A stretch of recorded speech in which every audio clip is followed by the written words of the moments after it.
நண்பர்களே, பொதுவாக ஒரு குடும்பத்தில் சுப நிகழ்ச்சிகளே நடக்க மாட்டேங்குது, இல்லை நடக்கிறப்ப தடங்களாக வருது.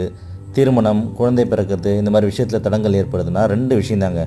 ஒன்று குலதெய்வ சாபம், இல்லைன்னா பார்த்தீங்கன்னா முன்னோர்கள் சாபம். இந்த 2 சாபத்தில் எந்த சாபம்னு எப்படி கண்டுபிடிக்கிறது அப்படின்னு பார்த்தீங்கன்னா, முதல்ல குலதெய்வ சாபம். குலதெய்வ சாபம்னா குலதெய்வத்தை சரியாக வழிபடாமல் வர்றது. ஓகேங்களா?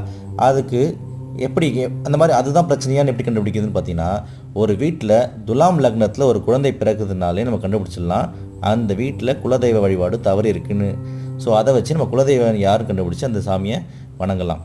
2வது, முன்னோர்களால் நம்மளுக்கு சாபம் எதாவது இருக்கா அப்படின்னு செக் பண்ணணும்னா, ஒரு வீட்டில் தனுசு லக்னத்தில் ஒரு குழந்தை பிறந்துச்சுன்னா நம்ம கண்டுபிடிச்சிடலாம் முன்னோர்களை நம்ம வழிபடலை, அதனால் நம்மளுக்கு பிரச்சனைகள் இருக்குன்னு. அதை பார்த்து நம்ம பிராயச்சித்தம் தேடிக்கணும். நன்றி, வணக்கம்.